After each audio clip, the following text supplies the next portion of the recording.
Thanks to you, we had to run. We're still running. Let's go. Maybe you just need someone watching your back. Like a partner.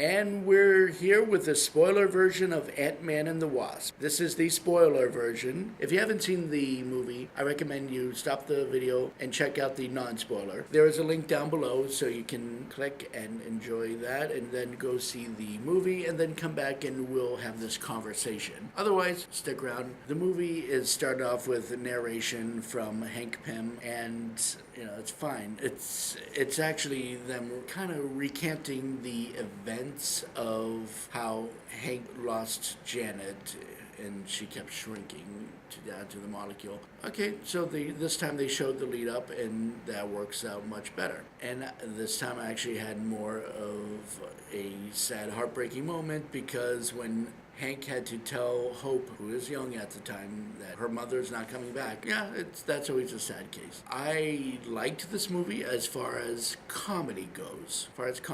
Far as the action and the drama, I liked the first one better. I was not that inspired by Ghost. Her backstory about doing what she does just so she can live another day, okay, sad. But I don't know, I just kind of feel like I've seen that before. There was a part where Ghost was contemplating going after Paul Rudd's character's daughter, Scott Lang's daughter, and Lawrence Fishburne's character, Goliath, who is actually a character from Civil War. He was in the comics, not the movie, but in the comics Civil War. His character actually dies in the comics, and that's what sets off the Civil War. He's known as Goliath. And in the movie, he's kind of like the mentor over Ghost. At the same time, having this rivalry with Hank Pym.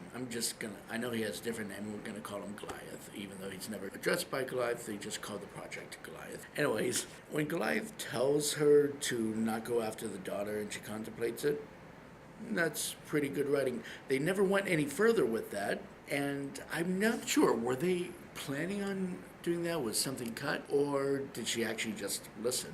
Michael Pena's character was actually more entertaining.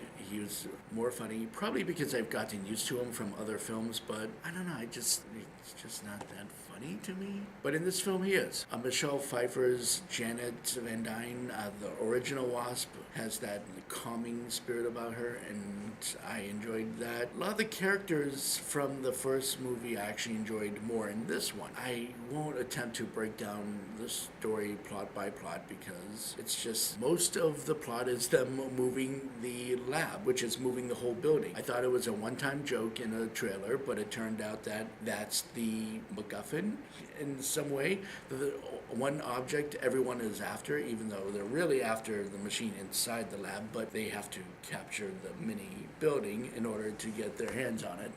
And my hands are moving a lot. I'm just noticing this. Okay. There was another villain in it. I didn't really get his name, nor did I care. He's this southern business guy, and it's just more of a comedic fodder than anything. I didn't really care. I didn't find him any threatening.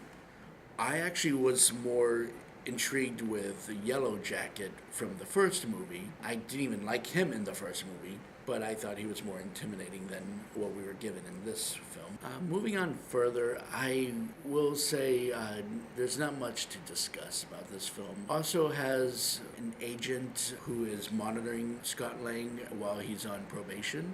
The whole entire joke of the film is that he would always think he's caught on to Scott Lang, but when he goes to check on him in the house, Scott Lang is back. And the actor who plays the agent, Agent Wu, by the way, he's funny. I've seen him on, shows like Off the Boat, and also he was in the movie The Interview. If one thing I actually did learn from IMDb is that, because I don't know everything in comic book universe, so the thing I learned from IMDb is Agent Wu is actually someone that creates the Agents of Atlas. I guess that's a thing in the comics. I guess it's very important. If anyone does watch this, I get flack, please correct me. I mean, after all, the same thing with the knowledge of Goliath. I had to be reminded by my friend Vince. The movie wasn't bad. It was good. It's entertaining. I'd watch it over and again, not in a theater, but I will buy the Blu-ray and watch it. That's not a problem with me. I enjoyed it. The real reason why we went to see the movie, we wanted to see if it tied into the Infinity War. And yes, it does. And the way they did it was actually pretty interesting. So the movie actually takes place, I would say, before Infinity, like days before Infinity War happened, and the mid-credit scene takes place during. Because remember, Infinity War is a course of one day, and the way Shrunken Scott in a molecular level discovers he can't come back because everyone else has been faded away is actually a nice twist. So he did get faded away, but he's trapped. So we'll see how he gets out of that one. And the post-credit scene is the damn ant playing the drums because, big ant, funny.